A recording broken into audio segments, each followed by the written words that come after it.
Yeah, and if you go in with doing this to protect yourself instead of trying to get them to see it, you'll learn how to set boundaries and what you're going to deal with and what you won't deal with. It's not trying to get them to figure out what you want them to figure out, because that can be not necessarily manipulative, but it's more of like, I'm doing it for the wrong reasons. Welcome back to another episode of Till the Wheels Fall Off. I'm Matt. I'm Paige. Let's talk about toxic family dysfunction and everything that comes with that. We got an awesome suggested episode from a fan, which, by the way, if you didn't know, if you click on the podcast description, there's a little link in there and you can drop us a note. Don't ask us questions. Like expecting us to respond. It won't let me respond. Because we can't respond. One way. It's just an episode idea of like, what would you like to hear on one of our episodes? Right. So even if I wanted to respond, I wouldn't be able to. We wouldn't be able to. But episode suggestions are something we really appreciate. Someone asked about how to deal with toxic family dynamics.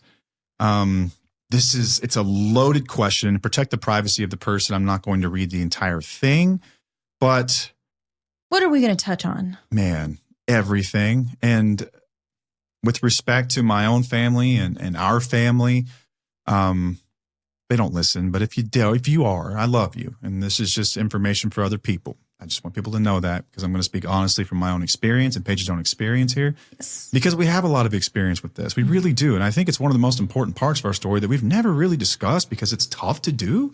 We've had one episode. Yeah, but it was so wishy-washy in it. I'll be honest with you. We just restarted this episode because I felt so wishy-washy in the first 10 minutes of the last one that we did. I'm just going to be the only thing I know how to be, which is just honest and authentic, and just go with the flow. We're going to have a conversation here based on experience. But I came from a family where there was a lot of this going on, where parental figures have struggled with a lot of other things. Listen, as parents, we do everything that we can to protect our kids from this shit. But oftentimes what happened when they were parents, it changes the way that your kids end up, which is, we've talked about the danger of letting this stuff fester for generations and how we're cycle breakers. That's what we really do here. Paige and I are both cycle breakers. You can be too. But oftentimes if you find yourself in this situation, it's because there wasn't a cycle broken prior. So it's really, really tricky. It's a sensitive subject, and it's something that it's very individual to everybody. So maybe everything we discuss here won't be specific to your situation. Some of it will be, though. Some of it will hit so close to home, it is going to enrage you. This stuff is really difficult to talk about with someone who's not ready to see it for themselves, AKA your addicted partner. Because oftentimes that's the dysfunctional family system, even though you might have some own family shit of your own. Oftentimes when there's an addict present, there's a family system behind that with some lack of boundaries. There's some emotional enmeshment. Oftentimes there's going to be someone with some wealth. It happens a lot. We're going to talk about that a lot. That uses it to control people, to keep them right where they want them. Adult children of emotionally immature parents, adult children of alcoholics, like all this stuff is very relevant. And it's going to be a fun episode as we kind of wade through carefully as best we can. And we're going to help partners and spouses make some decisions based on their own values and how to navigate these situations. Because I know a lot of spouses, we get these questions all the time about their partners or their husbands' dynamics in their families, and like, how do I get them to stop enabling? How do I get them to see that they're actually harming them? How do I get, all the time we get this, and we just haven't really been able to have this discussion yet. And I think that we're going to help you make some decisions that will really help you get through this and navigate it. Yeah. And maybe one of the most important and difficult conversations you'll ever have, which is, how do I get my spouse to see that their family is dysfunctional? I mean, that's been a problem in marriages since the beginning of time without alcohol, right? Right. How many in-law jokes exist? Millions, maybe. But this is serious stuff here. This is serious stuff, especially if you have children too. Yeah, this is life and death. Yeah, it really is. And so we'll talk about how we had those conversations, what that went like, and ultimately where we landed and what that looks like today. So I hope it's going to be helpful for you guys. If this sounds familiar, you're going to want to stick around. Hey, shout out to SoberLink. If you don't know what SoberLink is, quit skipping my ads, please. All right. Our partners help make this show possible. We hope that you guys can at least respect that and understand that, but also support the companies that support our show. They were willing to put their money where their mouth is and stand behind the show so this can keep being produced. We have an editor. We've got expenses. There's all kinds of stuff. And we really, really appreciate SoberLink standing behind us. But it's not just about standing behind us. We said from day one, we would never rep anything or shill any product that we didn't actually believe in. So if you hear us talking about, it's because we believe in it. If you're someone like me and you're trying to really reestablish trust, your word's probably no good anymore. All the times you sat there and said, I'll be different this time. It's going to be different this time. No, I haven't been drinking. And you've lied. Your word's worthless. So what can you do? What options do you have?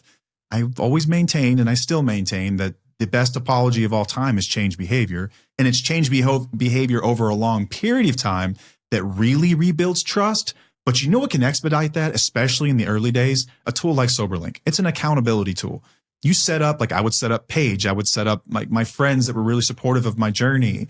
Maybe you set up a pastor or someone who's really important. Therapist. A therapist, a mentor in your life. And you put them on your notification list. Use the device. Let's say you use it 3 or 4 times a day. You blow into this thing morning, afternoon, evenings, and they get notifications. It helps hold you accountable, and they can hold you accountable too. If you're serious about it, what are you scared of? Why would you not, is my question. All right. They're offering 50% off, so it's not money. So what are you scared of? You're scared that you're not serious. So make yourself serious. Dive in with both feet and put some skin in the game with a tool like SoberLink. And you can't cheat this thing. It is tamper-proof. It has alarms on it that go off and alert SoberLink's team if you try to open this thing up and jack with it. They've thought of everything. It's also got military-grade facial recognition technology. So the person using the device is the person that's supposed to be using the device. You can't put an air pump in it or have your friend blow or whatever genius scheme you've thought of. They thought of it first. It can be really useful to help rebuild trust, especially in those other days. It's going to help spouses. Someone like Paige. How many times would I tell you that you were crazy?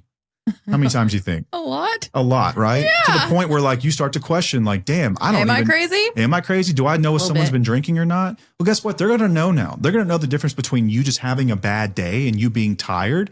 Because it'll say like they're not drinking. They really are just having a bad day. In which those cases, you guys can have some serious heart-to-hearts about, hey, how can I support you through this? I know it's a tough time and you can get more open. And if you're lying, it's going to validate that too. They're going to be like, I knew it. When his eye starts to droop, he's drunk. I knew it. And the device helps them tell right from wrong Helps again. them build up their own ability to trust themselves. Not Absolutely. Just you. Right. And that's a huge gift that you can give to your spouse or partner. If you're serious about this thing, get a SoberLink. Also, hey, if you're in a custody battle, you can get these things written into your custody agreements. It's trusted by over 200,000 people. It's court admissible in all 50 states and in Canada. It's considered the gold standard in court. So you can make sure that your kids are going somewhere where there's going to be a sober adult around. Get one. Get one. SoberLink's offering our listeners on this show 50% off a device. 50% off. In this economy, hey man, I'm not sure if there are any better deals than that. 50% off a device. All you have to do is use our link, soberlink.com/wheels. Again, that's soberlink.com/wheels. Enter your email address in. They'll send you a coupon code, which you can enter, get 50% off that device. So thank you to SoberLink for standing by the show. Thank you for SoberLink for creating a tool that helps people rebuild trust. Yes. And let's get on with the toxic family stuff. All right. Man, okay. Again, this came about from a listener question. Appreciate those, always do. I just don't reply to too many of them too. And honestly, a lot of them are questions that we've answered before. Like, go back and check out old episode titles, like half the questions. But this one was interesting. It was a novel idea, right? And it hit close to home. It really did. Like this is something like we really have experience with. It's wild, man. I think that there's some generational things in play here, and I'm just going to kind of spew some thoughts. Again, I should start every episode by saying we're not therapists. We don't have degrees in this stuff. We're not doctors. We're just two people with opinions that have microphones. That's it. And experience. We do have experience in this. And I want you guys to know that as we're talking about this. You may not agree with everything we have to say, but I think it's going to be helpful for more people than it is not. Yeah, I agree. There was a shift at some point, I think, that took place with our generation. So we are elder millennials, right? Born mid-'80s. I don't ever remember my grandparents being around, like for family vacations, any of that stuff, really. Were yours? No, we had our own. We were like separate. Yeah. We had our own family vacations, right? Yeah. We didn't have it like big family vacations or anything like that. And I think every generation wants to improve upon the things that they notice previous generation could have done better, right? So I think What changed with us in our generation is our parents became really involved in our lives, especially once we had our own kids. They wanted to be more involved. They wanted to go to like there's grandparents' day at schools now. We have that here in our state. I don't know if you guys do in your state, but they have like grandparents' day. We never had that growing up that I remember. Grandparents want to travel with their children. They want to be more involved. And there's really nothing wrong with this. No. On the surface, there's nothing wrong with this. You know, it's better than what their parents gave them, which was nothing. Very little support because they came from a generation that didn't offer that either. But things oftentimes they swing in this pendulum, right? Where they go from one extreme to the other. In a family with addiction, it's never more extreme. Not just being involved with your adult children, but being so enmeshed with them that you don't see them as adults. You don't see them as individuals. You don't see their children as their children. They are your grandchildren. You have a really hard time setting aside your role as the patriarch or the matriarch. And when you have children that are struggling with addiction, oftentimes what you have is someone who's emotionally stunted in their growth. And they do behave like a child at times, and you do have to parent them more than you would like. At this point in their lives, in their 20s or 30s or 40s, you should be done with that stage of really engaging and parenting them. But you feel like as their parent, you have to stick around. You have to keep doing that stuff and providing that support. But it's not always genuine. A lot of times what happens is family systems, the very family that addict came from, had something to do with it. Okay, I'm not a family systems expert by any means. If you want to know more about this, you can read more about the Bowen family system, where we talk about the process of individuation. Like I mentioned, becoming an individual. That's a Carl Jung concept. As people grow up, they individuate. They become their own person, their own values, their own ideas, and they may not be the same as their family of origin. And that's a very common thing. In addicted family systems, it's really not. A lot of times you stick around and you hover with the failure to launch too close to that family system that created this dynamic. Yep. And it creates serious issues in your marriage. Because like in our marriage, I was carrying all this stuff and you came from whose family's normal, right? But you had more normalcy than I did. Yeah, I had just more structure.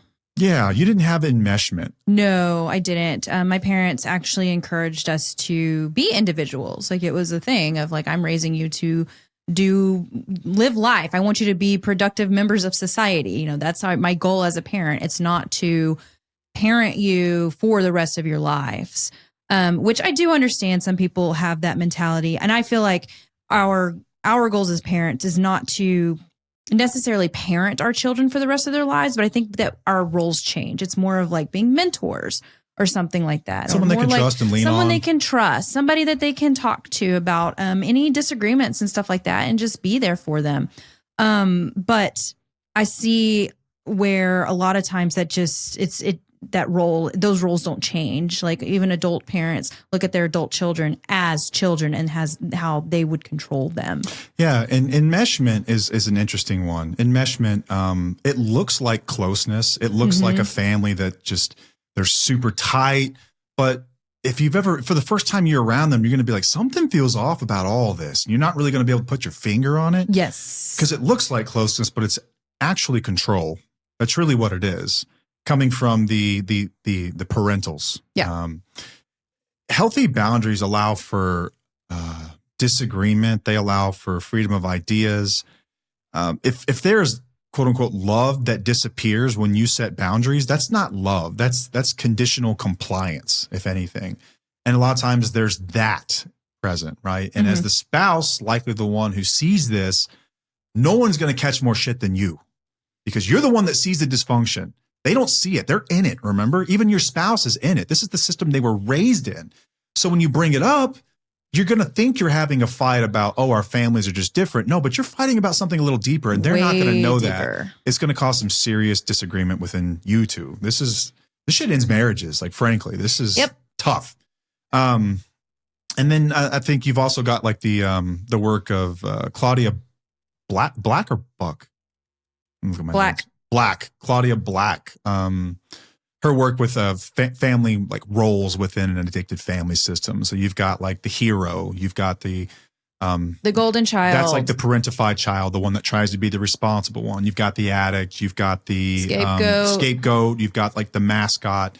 you've got all these different roles that are present in an effort to create a functional family system. And they're well studied. These things are very apparent. You can go through the list of them and you can probably find each person in the family that you're talking about and be like, oh, that's him and that's her. And that's, yeah, it's well studied here. We actually, so we did that exercise when Matt went to rehab. And he had to fill out like all the people within his family that would go through that applied with each one.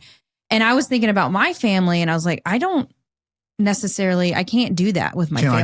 I can't identify it with my family. And that was kind of a thing like, oh, does every family have this, or is it just different dynamics of families that have this? And it seems like it's mostly those that have, addiction or emotionally immature parents, narcissistic behaviors. And there was something else. I don't remember what. Yeah, when there's enmeshment and there's not a healthy family system with normal boundaries and individuation, in which people grow up and they're no longer like a part of that close-knit family that once was when you were children, you fall into these roles to help try to keep the chaos under wraps, I guess you could say. Mm-hmm. So it's common in dysfunctional families. You're not going to find too much of this in a normal, healthy family system. But it creates a lot of issues, I would say, especially within a marriage. So you saw this years before I saw this. Years before. This in high school, baby. Man, it's the spouse is going to see it first. Oftentimes, it's going to be the partner who sees the dysfunction long before the person that's born into it can, because you only know what you know. You know what I mean? And I think that we're all defensive of our family of origin in a lot of ways, because it's not all bad. It's not all bad, right? There's some stuff that you're very proud of. That's your family, like that's your history. That's your lineage, your bloodline, however you want to put it. And you love those people and you're going to defend those people because you see the best in those people. Sometimes the best, though, doesn't cover up the worst. Sometimes those worst things are they override any bit of good that can be done there. Sometimes those negative traits are much bigger than you think. And I know I tried to minimize a lot of this stuff over time. Mm-hmm. I tried to make excuses for it. I tried to normalize it as best I could. And it becomes indefensible the more that you learn. And the more that you individuate and the more that you grow up and you become emotionally mature and you grow up really and you start to look back on it. You're like, oh, that was a lot more fucked up than I realized, wasn't it? But you don't really get to see how fucked up it is until you begin to remove yourself from it. You're right. Unfortunately. Yeah. It's not something that your spouse is going to be able to see if they are still in it, if they're still doing the same thing they've been doing for so long within that family and they're still within that family dynamics and they're still fighting for it. They're not going to be able to recognize that. And that's just the hard truth. I'm going to be honest with our listeners here is that what we're discussing today was way more difficult on our marriage than addiction was. Tenfold. Not even close. Not even close. Not even close. Addiction was just the symptom, right? Like it was just the one thing that came from this. This was the deeper issue that caused a lot of the problems within him and within our marriage. So, and I think that a lot of people listening who do have these dynamics can understand. And as the spouse can be like, you know what? I get that. That completely makes sense. That it gets the family dynamics that like just make it just so hard to deal within your marriage and have, communication and talk about it. Yeah. You're going to be having a one-sided argument for a very, very long time. Very long time. Buckle in. Mm-hmm. Years. Mm-hmm. Years. And you will feel betrayed as a spouse. You will feel betrayed.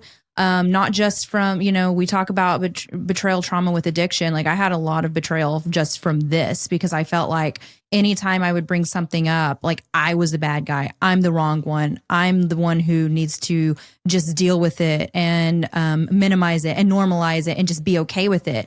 But my gut, my values and all of that were never okay with it. It just wasn't. And there was a point where it was like, you know what? I'm speaking up. I'm going to continue fighting this fight because I have children to protect.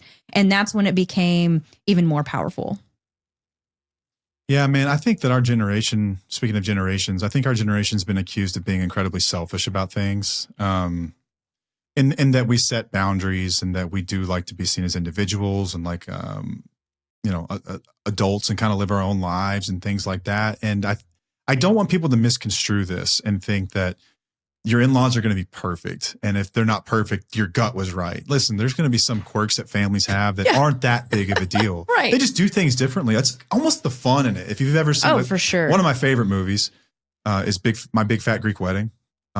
Example there, right? You got these families from completely different parts of the world with different values. Different and cultures. They learn how to everything. find the middle ground. This isn't what we're talking about. No. Here, okay. This is much deeper and much more sinister than that. Harmful behaviors. There's essentially a family system that is based on control and enmeshment. Mm-hmm. And a lot of times there's wealth involved that keeps people in check.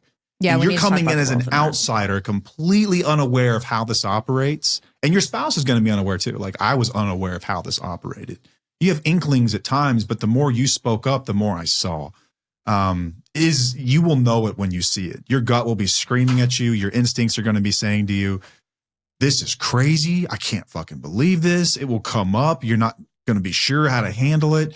And these are some of the biggest fights that we ever had, because the addict is going to minimize this. They're going to say they're not that bad. They're going to come up with all the common excuses like I just made about My Big Fat Greek Wedding to say, oh, like my family eats, this. It's not like that. It's like, no one's mother is calling them at like 10 p.m. to talk to them about their marriage issues. They're not guilting you for not coming to a dinner because you were at something else that you were doing with your wife. They're not doing this kind of shit. They're not threatening you with financial control in some sense that we're not going to pay for your vacations this year. We're not going to send your kids, or we're not going to contribute to your kids' private school fund or whatever it might be. Like this is deeper, y'all. It's deeper shit. This is control. This is narcissism. These are selfish tactics that families use to keep that unhealthy system together. Yep. Very present in a lot of addicted families. I know that I came from a system like this. And I just remember like we had so many fights about this. And I feel really, really guilty for it. But it's almost like you don't know what you don't know. If it's what you came from, how are you supposed to know any different? You know what I mean? Yeah, I wish I would have figured it out a lot sooner than I did. But it wasn't easy for me because I was like, okay, maybe I am overreacting. Maybe it isn't that bad. I tried for years and years to gaslight myself. I did. I tried to, just say, okay, I think he's right. Maybe I'll just need to deal with this. Everything will be fine. But it never was. The pattern still continued and it got worse over time. And then there was just something happened. And I was like, all right, I can't just shut up now because now it's affecting me and it's affecting my kids and it's affecting our lives. Like I'm not going to shut up anymore. Like I'm going to continue to hold boundaries or whatever it is. We'll get into that in a minute. But yeah, I don't remember where I was going with that. I mean, I think you're hitting on how we can minimize this in so many ways because we know inherently that our families are going to be different and we have to find a way to get along and accept some things we may not like about them. But these things are going to be more about your values. This is going to be some serious type shit. Yes. This is going to be crossing lines that should never be crossed. I mean, sometimes you have parents that enable their children that use drugs with drugs. Maybe they trade drugs with them. Maybe they use drugs with them. This stuff happens. That stuff is not normal. Nope. It is not normal for a parental figure to be doing stuff like that. It's not normal, okay? It's also not normal for parents to be supporting someone financially for the rest of their life. It's not normal, I would say. I think that a lot of times, it's in rare circumstances, this can be a very genuine thing. Mm-hmm. Maybe there's a reason for this, but a lot of times this is a way that parents control their children. But they look at it as caring. They look at it as love. They look at it as you're my child. I'm supposed to take care of you. But they don't realize that they don't realize that it's actually doing more harm than good. You have to allow your kids to sink or swim at some point in their lives. I mean, it has the illusion of generosity. Yes. It looks like generosity, but it's really used to maintain power and control. Wealth is, anyway. I've heard more stories than I can count from people who've been to treatment like a dozen or more times. And their families are paying for that. And then when they get out, they want the guy to come home and live with them, right? They want to keep the spouse in the dark about a lot of this stuff because they know what's best. Then they're going to try to control this person. Maybe they, it's through financial measures like buy them a car, or maybe you're helping with rent, or maybe you're offering to rescue them in any number of ways. But there's always strings attached to this shit. Mm-hmm. Every single time there's strings attached. It is, I will give you this in exchange for your loyalty to allow me to exercise control, to be in charge, to keep you right where I need you. This happens a lot, man. What about those who go to rehab over and over and over again because their family is able to send them there because they have the money? What is your thoughts on that? I think that rehab's just rehab. It's weird to me that we think that that's the step that you need to take as soon as you have a problem, is to go to rehab. I think that we've kind of been trained that way by the industry, and by maybe it's just by pop culture and films and things like that, is that when someone has a problem, the first thing they do is they go to rehab. I know many more people who didn't get sober in rehab. You can get sober any number of ways. Rehab centers. I mean, I don't know. It's a rather ineffective industry if you think about it. Why would you need to go 14 times? You're not learning something new the 12th time that you didn't learn the 11th time. I understand that, but as families, what do you think they should be doing? You want my opinion on this? Yes, I want your opinion on this, because I can give my opinion too, and I don't care. I don't think you should be funding someone's treatment that many times. No, I don't believe so but either. Then, it's hard for me to say because I want to eat my words if my kid ever ends up in that situation. If you could, would you? You know what I mean? Okay. But we know that consequences are an important part of this process. Yeah. And if you're continuing to fund this, they're not learning anything because there's no consequences. Like, I know of people who get funded and then they come out and then they have their whole life funded by their parents because they're like, I need to give for you. Because they're able to do it. When that person's not going to learn anything, they're possibly going to die. And that's just the reality of it, because the parents are continuing to fund their lifestyle, even coming out of rehab. There has to come a point where we cut that. You have to cut that. They have to learn. They have to struggle. They have to learn to be resilient. You're right. They are feeding their addiction with money. Yeah. And it's easy to stay sober in a bubble. It's easy to stay sober in that bubble. I think a lot of parents feel like they're the ones who are responsible for that recovery when they're paying for you to be sober in a bubble for 30 days. And then they try to make it easy on you when you get out too. Instead of getting a job like you're supposed to, they'll just keep funding you so you can stay in a sober living house and sit on ass and do nothing. And a lot of people do that. And you're not learning the skills necessary to be sober on your own when you get out. You're not. You're being enabled to just keep doing what you're doing. If at some point you cannot get well in the same environment that got you sick. And that includes the people around you. That includes the things around you, maybe even the place that you live. That doesn't necessarily mean that moving across the country is going to fix all this, No. But you're not going to get sober and stay sober, usually anyway, with all those safety nets around you. Right. You get we really long-term sobriety and really learning this shit the right way. It comes with adversity, and it comes with a struggle of having to figure out life is fucking hard on a good day. Doing it sober is really hard. You got to figure that shit out though at some point. Right. But if we're talking to spouses, which most of the time we are, yeah, and they're witnessing this, I just want to validate them and let them know, because I know a lot of them are like, why do they keep funding them? Why do they keep continuing to do this? And I know that it's hard, and I feel for you. So I just want to let you know that I see you, and I know that you feel like this needs to stop. And that's why I brought this up, was because I wanted to, validate those that might be going through this. That it's not okay to continue to fund that over and over and over again, because it's not helping anybody. Yeah. But they look at it as caring. They look at it as like, these are my kids. I need to do this. I need to make sure, I'm doing whatever's possible. But that's not helpful. It's hurtful. In some ways, I wonder if they're just pawning off the real work of being a mentor as a parent, or holding boundaries and things like that on the treatment industry. You know what I mean? It's let's just send them to treatment again. But what are you going to change? What are you going to change as a family? What are you going to change in your dynamic with this person? Yeah, that's why the family dynamics. What kind of consequences will there shift. be? I've always said that consequences really drive a lot of good behaviors, good or bad consequences, but consequences, repercussions, these things, right? These actions that have a return action. It's if you're not going to do any of that stuff, it's not going to do any good. Keep funding it all you want. They're going to keep cashing your checks, but nothing's going to get different. Yeah. You know, I knew a guy who'd been in like 20 different treatment centers, and his family was funding a home that he was in. And boundaries for them looked like getting rid of his Escalade and getting him like a Camry instead. Like, you know, cutting down on what he was able to access from his trust fund. Guy's still a mess. He's been to, I don't know, he's probably in his 50s now. Still hasn't figured it out, man. That family keeps him so sick, and you can't tell him any different because he's hooked to it. He's hooked to that system, and that's the fucked up part about this. It's almost like putting golden handcuffs on somebody. The family's as guilty as anybody about this shit.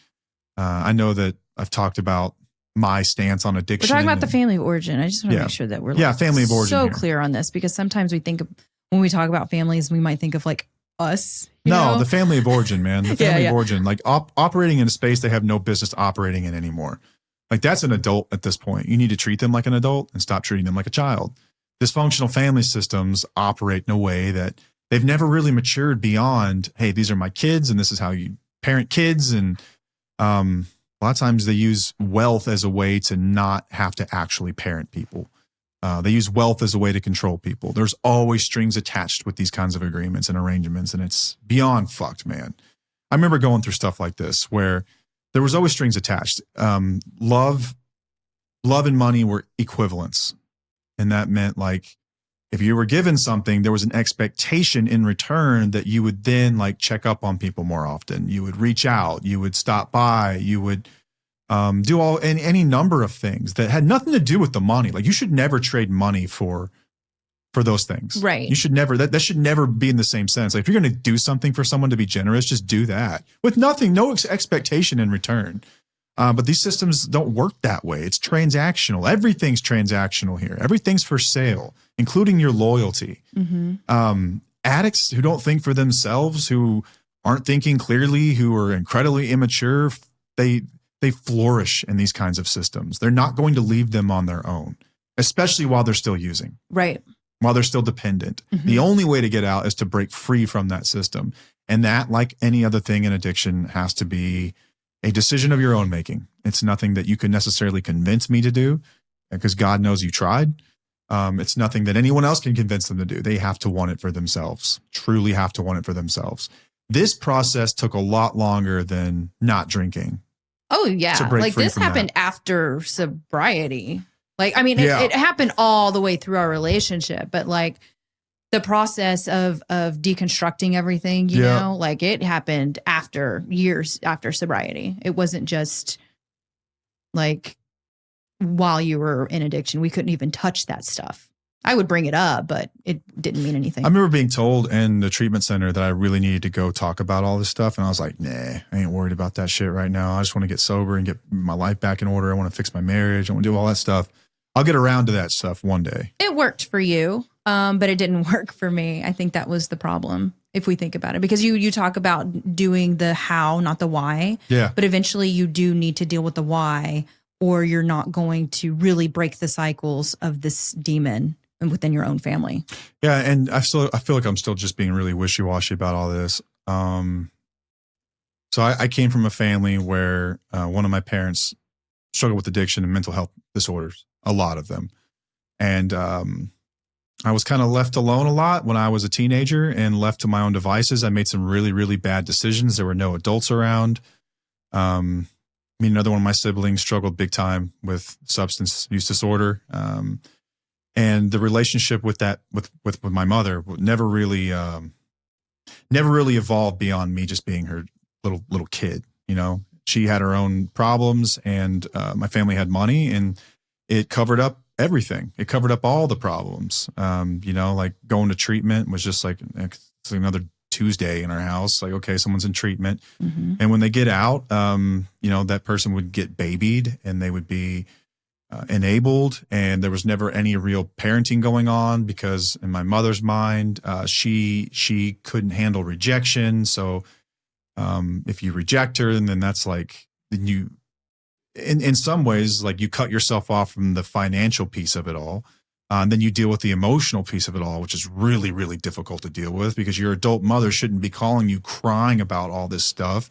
this is like probably a story that might sound familiar to you. As strange as this feels like, it feels rather specific to me. My guess is this is really familiar to a lot of people, where you've got this family unit that is so dysfunctional. God, man, I don't even want to go into all the stories here, but the epitome of dysfunction, and it continues to this very day. It continues. I'm going to turn 40 this next year, and this stuff is still really prevalent. I've had a really, really hard time the last probably 4 or 5 years kind of deconstructing myself from my family, because I love each of them dearly. But it's a system that I no longer wanted to be part of. And it's been really, really lonely to figure out what that looks like for me. And for you, I know it's been really tough too, because Absolutely. these are people that you love and you have loyalty to. And it's like your family of origin, and I love everyone so deeply, but I don't want to be part of a system in which we are all slaves to this unhealthy person who happens to have a big checkbook. And it's really, really fucking uncomfortable to sit here and say it, but I hope it helps somebody. Because I feel kind of guilty saying all this stuff, because it's not about me. I hope that it could help someone else, but it's just, I think it's a really, really common dynamic. And I just know that it was so hard for you to watch all this stuff because you knew right from wrong. I didn't, because I was raised in it. And so if you're raised in a war zone, peace feels weird to you. It feels foreign. You learned how to normalize the crazy shit you saw growing up. It's like you get hardened by it. Right. And some of it you carry with you into your own family. And so some of the stuff started to show up. This is like pre-recovery, started to show up. Like there was some of those dynamics I had learned and some of those manipulation tactics that were used on me as a child that I'm doing to my own family. It's like, this is not okay. Now we have a serious fucking problem, because now this thing is generational. Now it's being pushed down and carried down. And I couldn't really see it. I could write it off and be like, well, there's a lot of people's parents that like help them financially, Right. And your big thing was always like, dude, we're supposed to be independent. Like at some point we're going to have to teach children how to do that. How are you going to teach them if you never know how? And so then it became a process for me to really want that for myself, because that seemed like a very new and novel idea to me at the time, as crazy that is to say. To break free from that system, it wasn't normal to have your parent guilt you and cry and rely on you for every single emotion. It wasn't normal to be parentified, as a 12 or 13-year-old kid and have to parent your parent, it's tough. But if you're in a dynamic like this, where there's a parent who struggled with addiction, or an emotionally immature parent, oftentimes the addict, whoever it is, outgrows that person emotionally. Yes. When they're probably a teenager, maybe early 20s or something like that. And then you are still in a relationship with this person because they're your parent, but also because they've got oftentimes a wallet that you rely on, and you stay married to that system. And if you're a spouse of one of these people, you're along for the ride, and it ain't fun. Nope. There's nothing good about any of this shit. It is awkward. It makes for incredibly horrible circumstances. And the moment you really start to break free from it is when you will learn how lonely life really can get. You will become a leper. You will become someone on an island. You will be the scapegoat for all the family's problems. But it's worth it. It's worth it. It takes time, but you will eventually find peace in that. And then we talk about a lot of stuff we talk about comes from this, like this story that we're telling. Yeah. It's been a huge process of deconstruction for me to figure out what a healthy system really is. I know it's been really tough for you to be the only one standing up and saying, hey, does anyone else think this is fucking weird? Yeah. Because you're vilified. You're ostracized. Oh, yeah. You're the bad guy. Absolutely. You know what I mean? Like Yeah. you're being critical. You're fucking with status quo. Right. And no one likes it, especially the unhealthy dynamic people Yeah. that are still in it and they're still enmeshed. Yeah, but my part in that too is that like I stuck around and dealt with it, Like I was like, I knew this was one of those red flags that I knew about whenever we got together. And I was like, I could have easily just ran off, and been like, okay, I don't want to be a part of that. But I continued to stay within it. And I guess it's because I always saw like major potential in you and hope that you would be able to get out of those dynamics. Not necessarily with my help, but just because you were a leader, like natural leader. And I knew that eventually you would learn how to do that yourself and figure out that this is not the dynamics that you wanted to be in. But I knew that there was going to be a lot of demons that you would have to fight to get through that. I remember somebody asking me if I was like angry with you after you had gotten sober and recovery and stuff. And I was like, you know what? I was never really fully angry with you. I was fully angry with your family of origin because I knew what it came from, like where you came from and where you learned all of these things. But then you started working on it and working on your own and deconstructing and all this stuff. But it was a long process. I just don't know. Like, I was just going back to what I was saying about just my part is that I stuck with it for a very, very long time when I could have easily just said, you know, I don't want to be a part of this. This is not the dynamics that I want. Yeah, you could have gone to one family reunion and been like, fuck this. Y'all didn't have family reunions. What are you talking about? Saying, as an example, you could be like, fuck this. This is crazy, man. Like, those were my first red flags. It wasn't necessarily you. It was what I witnessed where you came from as a child whenever we were in high school. The funny thing about red flags is that they often pop up in times whenever you feel like they shouldn't. Like, you feel guilty almost for having a feeling that something was weird, a red flag, if you will. Mm-hmm. I love to give people the benefit of the doubt. I will always do that. You do. I think that is a punk rock thing to do. I think that is, you set yourself to be hurt and let down, but I'm willing to do that, to give people the benefit of the doubt and try to see the good in people. You're Superman. Yeah. That was like, what movie did we just see where Superman. That came from? That's right. It's Superman. But great movie, by the way. You are the opposite. You are very hesitant to trust, and you are generally looking for red flags, even if they're not present. You're looking around for them like, something's off here with this motherfucker. I think for every 100 people you meet, you might trust one. I don't think I was always like that, though. I think I've always just been very... No, you're a contrarian by nature. I'm aware. I'm like, okay, I guess you're right. I am. If the whole world suddenly thinks that black vans are cool, Paige is like, fuck those. Oh, yeah, I do. I go against the grain. It's something that my brother does that, too. We both do it so bad. And Matt is always... But this is one of those quirks, right, that we were talking about that's like, okay, your family does that, and that's really stupid. But I'm not going to I'm not going to write you off for that, but yours was a little bit different. It was when much you darker start to and deeper. See some of these emotional red flags, or these financial red flags, or these enabling red flags, or these emotional enmeshment red flags. These are red flags you ought to pay attention to. Okay. Speaking now to spouses here, you got to pay attention to that stuff. This stuff is going to be a problem at some point. Mm-hmm. It is going to come up. The healthier you get, the more obvious and apparent these things become. And that's the bitch of growth. That's the bitch of all of this, that what we try to teach you guys here is that the better that you get, the more well you get, the more obvious and glaring the red flags become. In the beginning, they don't feel like too much, but do pay attention to them over time, and they get worse and worse and worse, especially as you get healthier. But like, what can a spouse even do? I think that was the question. I was like, what the fuck? What do you do about this? I recognize the red flags. I can see that it's dysfunctional, and I don't know how to fucking do this. Well, like we've said before, it's a major process. But first, instead of trying to get your partner to see it, you have to start with your own boundaries. I kind of did the opposite. I tried for years and years and years to get Matt to see it, but I would just follow him. I couldn't set my boundaries because it was really complicated. How did you usually handle that kind of stuff? Like, be specific. How would I handle it? Yeah, I want to hear some of the stories about how we would talk about this stuff. What do you mean? We're trying to tell people what generally doesn't work. Examples of what not to do. Well, yell at you and tell you like, why did you do that? Why did you respond to that? Why are you accepting that? Why are you talking about that? Why are you answering that? Why are you agreeing to that? Why are you agreeing to that? Why are you thinking this is okay? Yeah, it doesn't work. It makes you look like you're crazy. It makes you look controlling. And you're not, but it makes you look that way. And I mean, I did it in all the wrong ways. But honestly, I don't think I would change anything because I feel like I was going by my values so much. Like, I couldn't not say anything. I would also say that I am the type of personality that does respond well to like criticism. I respond really well to criticism. You really do. Constructive or not. If I get my ass jumped, I'm listening to you.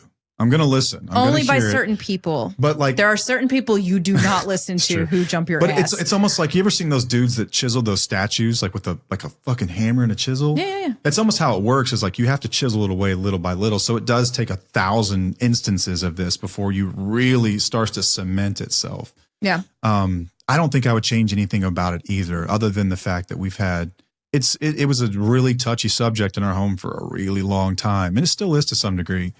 We're learning to navigate it a little bit better now. Better I think I don't get as, so the problem that would happen early on when we weren't having, we weren't really solving any of these problems, is that I would get really like triggered in these situations and these conversations.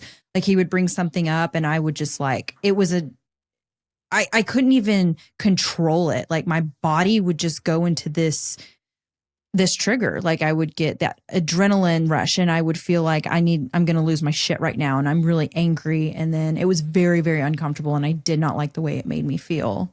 I don't really get that much anymore. Well, we're able to talk about it now and like actually communicate. But I know that Matt does walk on eggshells about it sometimes because he doesn't know how I'm going to respond to something that he says. And I don't blame you for that. I was crazy for a very long time. But I feel like we're trying to get that balance. So the evolution of how this worked in our lives was with this person, specifically my mother. You were the first person to sort of seize contact there. Yeah. So something happened. I don't remember specifically what it was, but it was just so much stuff has happened over the years. This was like whenever we had been together for maybe 15 years or something like that. And I decided to, let's say that you're like in a group chat, a family group chat or something like that. And you're just like, I can't be in this anymore because I don't feel like this is fake. This isn't working for me. And every time I hop in this chat, I am just angry. Get the fuck out, just leave. And it took me a while to decide to do that because I thought I was going to hurt your feelings or, you were going to get mad at me or whatever. But I didn't care at that point because I was at a self-preservation time. I was like, you know what? I don't really care. I need to get out of this and I'm going to do it. And if he gets upset with me, that's fine. He supported me. He's like, I get it. That's fine. The part that sucked though is that and this is just me being honest with my feelings at the time, is that he didn't leave it too. Like I thought, felt unsupported by me. This is my, I don't understand why you can't leave that too. And then I had to kind of put that aside because I'm like, he's not there. He may not ever be there. And that's something that I have to battle with for a long time. Yeah, so that's what I did. I started to detach. I do that. Maybe holidays, you're not showing up, or birthday you don't show parties. up as much. You have just more boundaries of where you go. You don't really plan big events anymore. You just kind of start to really physically get out of that situation. But I would, let him go do whatever he wanted to do, and take the kids. But again, it almost felt like betrayal because it's like, okay, do you got my back? Do you not? I don't really know. But then I still accepted it because I was like, this is your choice. You go ahead and do what you want to do. But it's really hard, really, really, really hard. That transitional period is hard. It's lonely. There's a lot of questions within yourself where it's like, well, do I really want to be in this relationship anymore if I don't feel supported? Do I really want to have these fake dynamics for the rest of my life? Like I don't think I do because it goes against my values. So I have to decide to have these boundaries or eventually leave or see what happens, Yeah. And it starts to cause problems. And I think that's when it ultimately for me became something where I was like, I've got to make a serious decision here too. I can't be wishy-washy and kind of, keep one foot in, one foot out. Because like I said, it's really tough because there's one hand, it's like your family, and you want your children to know the grandparents or these family members, whoever it might be. Maybe it's not that person's parents, maybe it's a sibling or something like that. You want them to know that, you grow up your whole life and you also think about, hey man, I've got a family. I'd like to see them as I get older and age and everything else. These are people that had a profound impact, and it wasn't always all bad. But at some point, I think in the last decade, one of the only things that we've ever fought about is that. The only problem I've ever had in my marriage, really, aside, like after addiction, was this. Yep. It became the only thing that we ever argued about. Mhm. And I got so fucking sick and tired of it. I had to get really honest and take a good hard look at everything.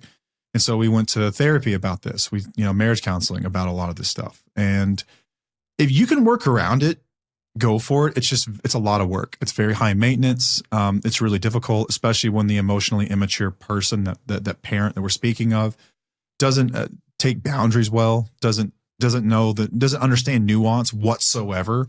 It's all black or white, and they don't understand why maybe someone's not around. And then they start to try to play you against the spouse. And it's like, you know what? Fuck this. I'm done. I ain't doing this shit anymore. And then at that point, we were kind of alone on an island for several years. In fact, like the family kind of operated just without us. And you're voluntarily kind of left out of everything. And there's a lot of pain associated with it, because I think you were probably happier in general, I would say, because you weren't around this dysfunction anymore, and the kids weren't. Still grief that goes along with that. There's a lot of grief that goes along with it, because you feel guilty. Like I felt guilty. I was like, I didn't want this. But then I was like, you know what? But I'm not the villain in this story. I'm not the one who caused a lot of problems. I just decided to get away from the problems. But you question everything, but and you also feel guilty because of your kids. You feel guilty for so many reasons, but there were always reminders. There were always validation of like, no, I feel like I did the right thing at the right time when I was going through that. Yeah. But it was so hard. No, it was so hard, man. No, it's hard for you. It's hard for me. It's hard for the kids. It's hard for everybody. But I know deep down that in my gut, like, with my values, this is what's best to break a cycle. Yeah. And then from my perspective, once you're out of it for long enough and you dip your toe back in, the red flags are glaring, and they're so glaring, and you will have so little patience for them. You'll see as well that there's very few things you can do. It's just tough. It becomes really high maintenance to see other family members who aren't problematic, because if that problematic family member does show up, and then you have to go out of your way to make outside plans and like drop by more often, or it's more effort, man. It's more effort when you're trying to avoid the unhealthy people in any system. It's really, really, really tough. I think therapy helped us a ton, really understand how this worked. Yeah. So, but there are no rules too. I think that I thought there were rules for this kind of shit. You make it up as you go. Yeah, and I mean, you can try different things out too. Try it all. Try what works for you. I always said that it doesn't have to be like this forever. But me personally, this is while you're not waiting for them to see it and you're setting your own boundaries, is that oh my gosh, I forgot where I was going with that. I'm so sorry. It's okay. I did that twice in this episode. I told people I can't focus lately. Dang. While we're here, as I'm sitting here holding this rock, if you don't know what one of these things are, if you're someone like Paige, when we talk about like dragged through addiction, it's much more than that. It's all of this stuff too. It's the dynamics of the family that I came from and how that becomes problematic even years later. She's gotten very little recognition. Hold that thought. Very little recognition. This is a way to acknowledge your partner's sacrifices that they've made for you. It's got our logo on the front. It's a rock. And so on the back, it says, "Thank you for being my rock. If not for her, I wouldn't have seen a lot of this stuff." And the fact of the matter is that a lot of this stuff is not okay. And years later, I'm so grateful that I made the decisions that I made to protect myself and to get out of this. I think it's made me better, not just for us and our family and our relationship, but it's made me better to help other people see this stuff as well. So we've got a website where you can check that stuff out. We've got other merch. We're not wearing any of it right now, but we've got shirts and hats and stickers and stuff like that. You can support the show. Almost out of hats. Support us, support the show. If you're a listener, we'd really appreciate it. We've also got a program. Tell them about the program, boss. Yes, it is called Independently Strong. It is to help you set boundaries and do all the things that we're talking about now. Like I built it. We both built it with a licensed therapist, and it's to help you find yourself again, to build yourself up, learn about self-care, learn about the dynamics of your relationship. It's not only going to help you with your relationship with your partner, it's going to help you in this relationship too, like the family dynamics and stuff like that. Maybe even coworkers and employers, it can help you in all different areas of your life. 10 modules, self-paced. You get a weekly call with those that are taking the program, and also me and Matt will hop in sometimes. Sometimes it's member-led depending on activities. But we are offering it for 75% off at independentlystrong.com using code Wheelies75. Love it. Thank you for that. What were Okay. you going to say? I remembered what I was going to say. You know how you said that like whenever you had to step out, you stepped back in and you saw the red flags. So this is where I was telling people whenever you're trying to set your own boundaries, you don't have to do it forever, but I had to remove myself and do all these things in order to see things more clearly. Just like we talk about, if people can take like 90 days from their relationship to see things more clearly, do it. You can actually recognize things that are going on that you normalized or minimized. So when I removed myself from a lot of the situations, I was able to see things even more clearly and like, okay, yeah, I'm still doing the right thing. I felt like something was wrong, and I feel like this is not appropriate for me. This is not what I want for myself. So that's part of the reason why I had those boundaries and came out. Yeah, I think you were just always super clear about what you expected from me in a lot of ways. And these weren't crazy things. Like I remember financial piece being a big one, like parents that were trying to offer money, because you know that there were strings attached. There were always strings attached. I was naive in thinking that there weren't, or maybe I was just looking past it in some ways. Yeah. Thinking I could, I know, but I know how to handle that shit. Don't worry about it. It's not, I got it. You would always make it very clear, like, that's not okay. It is not appropriate for a grown ass man with his own income to mismanage his money and then call his parents and ask, like, we've got to be better than this. We're adults now. You would never miss a moment to let me know. And that can be problematic, but I do appreciate it. I really do. So I could not keep my mouth shut. Let people know that you're not going to participate in conversations where you see the red flags and where you see this kind of stuff. Or if you're being blamed or disrespected in any way, you're not going to participate. Maybe it's physical boundaries. Like she would not go to certain events. And that was a lonely thing. I felt like I was betraying my wife in a lot of ways. And that chiseled away at me.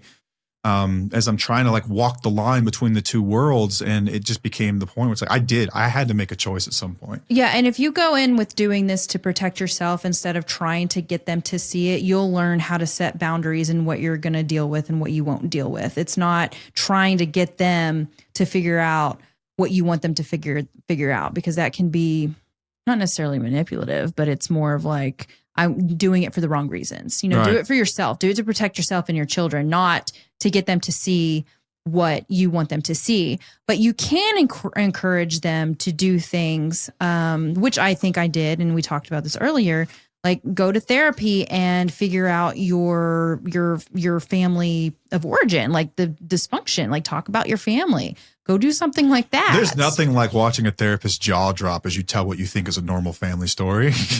As they're like, that's not normal. Like we had a great therapist. That's not normal. That is not normal whatsoever. Are you joking right now? And then it kind of puts things into perspective. Getting a third party, a trained, licensed third party is really helpful. Yeah, but I'm not even talking about as couples. I'm talking about individually. Individual. Yeah. So that you can go and see like what it is going on within your family. Get to the middle of it. Yeah. And then, asking them, I don't remember what I was going to say there either. Dadgummit, Matt. Dude, you're on top of your game. I know. What is wrong Christ. with me? Jesus Christ. There were so many ways that you insinuated that I needed to get my shit together, and then that this was a problem, that you didn't stand for this and it wasn't okay. And it was never coming from a place of like judgment. It was just like, dude, we have the same values. Why are you bending on this stuff? Like, why are you making so many exceptions for this one particular person?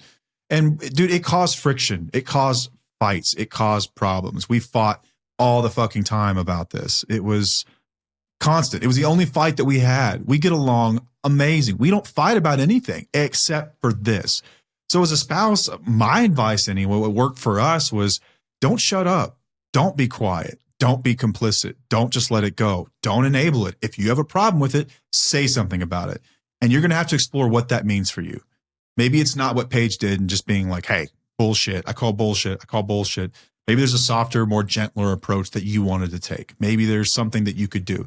But understand, no matter what you do, there's no shortcut here. I think it just takes time. I think it takes a long time. Remember, this is my family of origin. I grew up in this home. This is what I've known my entire life. To unlearn that kind of stuff, to unwind that, takes a little time. Yeah. It takes time. And so you have to be patient. There has to be some dynamic there where like you have to understand that like if you believe that if they get it, then it's going to be great, then you stick with it and you have the patience. But if it's like so lost and they're so enmeshed, you don't think they could, You have to ask you yourself. might have to make a choice. Yep. There. You have to ask yourself if you want to continue going down this path with that person. Because especially if you have children, it will be passed down, to them if nothing changes. I'll make it clear. This is where I ended up landing.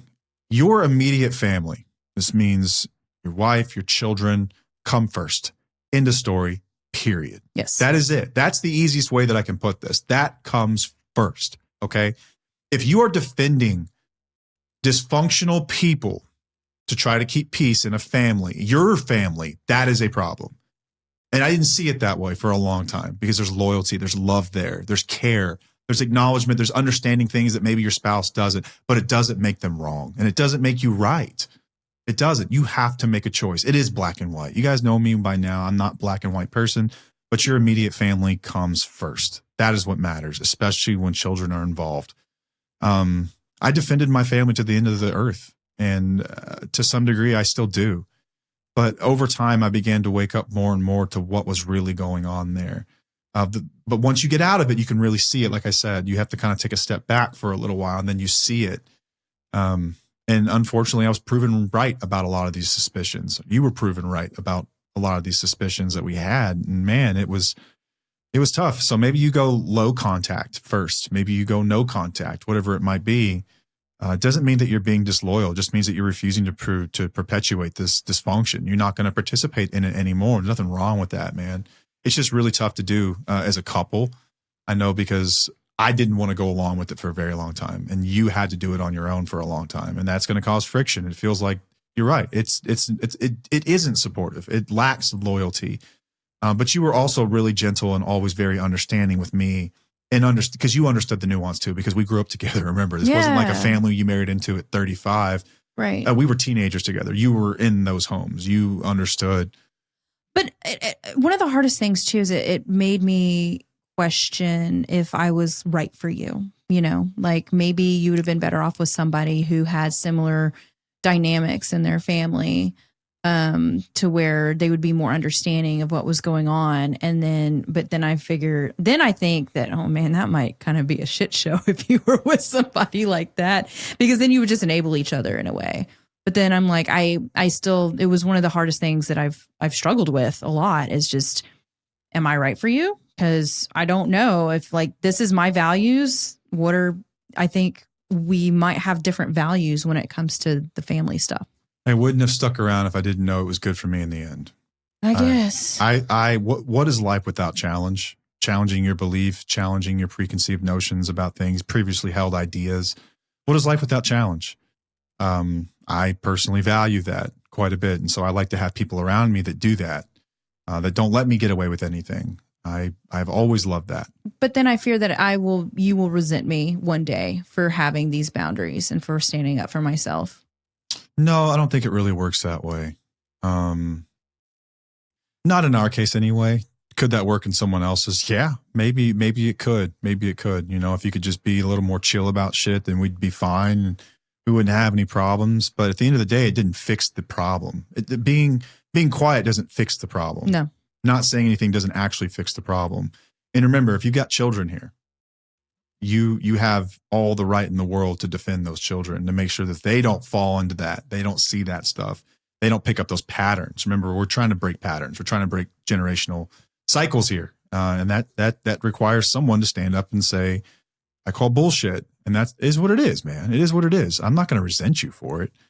I don't think I've ever resented you for it. I think deep down, I've always known that you had my best interest at heart, and that you've always. Yeah, because I don't want to ever push anybody to do something they don't want to do. This was just something that screamed at me. Always had, Yeah. It was just it was so inside me. It was just in my gut. It was my instincts screaming at me that I just have to let this out. Yeah, man. So if you find yourself in these kinds of situations, there's no easy answer for any of this stuff. No. It's no different than you knowing that sobriety is best for someone, that a path of growth is best for someone. How is it working for you that you have that information and they don't buy in? It's the same thing, right? You can know that what's best for someone and you can voice that stuff. You can tell them till you're blue in the face, but they've got to want it for themselves like anything else. I think that you've always done an amazing job at communicating that stuff over time and having patience for it and like never giving up and never relenting. But also I had to be willing to hear that message. Yeah. And that's the X factor. Is your spouse someone that's going to just get pissed and run off and crawl back to that familiar family that, you know, with those dynamics that that's just comfortable in? Or are they going to stand up and do the opposite? I don't know. That's the X factor. There's no way to really tell that. You can't manipulate people to get them to do what you want. Right. You could end up having to leave that situation permanently if it's that bad. If it goes against your values. If it's that and that's crazy. even how you can look at it too. It's not like anybody's necessarily wrong in the situation. It's just that our values don't match, and I can't, be in a relationship with somebody where our values don't match. Yeah, I don't want to be part of that. So I just don't want part of that. So it's really tough for a spouse to identify this stuff and to see this stuff, and then the addicted person not seeing it. But doesn't mean there's not some things you can do to influence it, but just understand that your influence is going to be limited at some point to their willingness to hear that message. Yeah. And there's a lot of times where we'll get questions where people will ask, well, how do I get their family to understand my point of view and stop enabling and what's your stopping experience with that? Good luck. I mean, honestly, Seriously. like there's nothing you can do in that situation, honestly. Like it needs to be based on you and your spouse and your nuclear family, your little family, not the others. You cannot change their mind. You cannot get them to see your point of view. It is not even, don't even try. Yeah. And we've got, if you're listening to our podcast, I hope you know about our free Facebook community as well. Did you mention? I don't think you mentioned it earlier. We got a free Facebook community where, listen, they're not run by therapists. This is just people supporting people. It's people who have similar life experiences, given their perspective on what they've done, how they handled something. Maybe you hear something in there that really helps you. And we don't just unpack.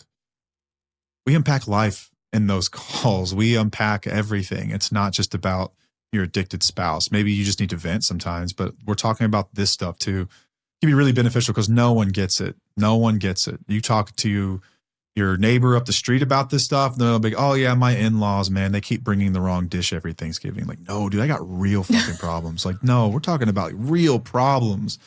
And if you tell them, they're going to think that you're crazy. It sounds crazy, but other crazy people will be crazy together. Okay. Yeah. You can talk to us about it. Man. Yes. It's just, you got to be around people that get it. And we have an amazing community of listeners that get it. So I hope to see you at one of these things. But this is a really difficult one because it doesn't have like a hard, fast answer. There are things that you can do to protect yourself, like you've done. You had to remove yourself first. We had to go through that painful period where we were kind of at odds about it. And then, as I'm trying to be the hero and fix it all, I had to see it for myself too. Ultimately, I had to choose my marriage and my spouse over the dysfunction. And that sounds crazy to say, but man, when you're raised in it and that's all you've ever known, you don't know any different. If it feels disloyal, if you feel like you're a traitor, you feel like you're abandoning people. But just remember that if you're an adult, you get to be an adult. You don't have to parent your children. You don't have to stay in that system. You need to go be an adult and live your life. Your parents become mentors at a certain point in your life, And if they're not people that have your best interest at heart, if they're not people that have life experience to offer that can really be beneficial to you, that relationship is very superficial. I think at that point, they're people you stay in touch with, but you certainly don't need to be emotionally enmeshed with them. You don't need to be taking money from them. You don't need to be tied into that system with those golden handcuffs. You have to learn how to have those boundaries. And that's been really tough for me to learn later in life. I wish I would have learned sooner, but like many things, we figure it out when we figure it out. So I hope that this has been helpful. If anything, validating. You probably didn't get too many answers from this. If anything, I hope you just know that you're not alone. We've been through this shit. Maybe over time we'll explore and dig into more of this and get more out there about it. But just it's delicate because it's not just my story to tell, right? But I know for you have a major story there to tell that can really help people. Yeah, I do. Yeah. So I hope it's been helpful for people. Yes. Apologies for the brain not working tonight. I don't know what my deal is. I'm doing great on my little wheelie rehab, but for some reason, like I just cannot. I'm off coffee, so dude, we we come in to record, and what's wild is like you're not always at your best whenever you're in front of a camera with a microphone and you're supposed to be having these conversations. I think some days like I show up with I want to have all these great things to say, but when I get on the spot, I just blank.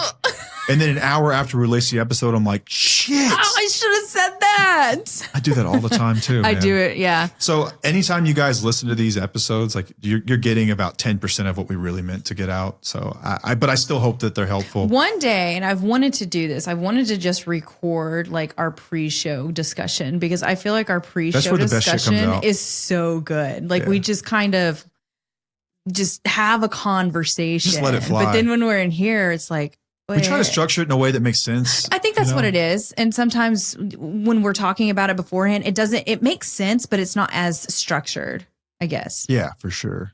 I'd like to do a live show someday and take listener questions. How do you do that? Can you do that? Live shows? Yeah. Yeah, absolutely. I mean, so you rent a venue and you invite people and then live. Never mind. Yeah, I mean like an in-person event where you have people from the audience.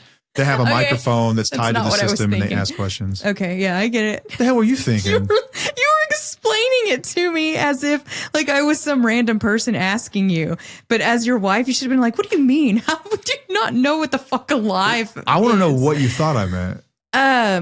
Like if we were live on Patreon or TikTok or whatever it was. And then I was thinking. Dude, yeah. I was thinking. That would be even easier, actually. Yeah, and we do that. We do that sometimes, but not podcast wise. Like what if we did, I don't know. We need to brainstorm. We can do that. We can have a room that people jump into and ask questions and we can record them through our mixer and we could respond to those questions too. Okay. And just give like full on unfiltered answers. Sweet. Yeah. Okay. Hope that's been helpful for you guys as we explore dysfunctional family units and how finances can play into that. So hope it's been helpful. We'll touch on this one again. We'll get more into this. And if you have suggestions for episodes, let us know. Click the link on whatever podcast app you listen to and submit one. Just remember, they're anonymous. We don't know who asked them and we can't respond to them. So just drop the information there. And if it's something we can use, then we'll use it. Yep. So thanks for listening. Until next time, I am Matt. I'm Paige. And we'll see you. Bye.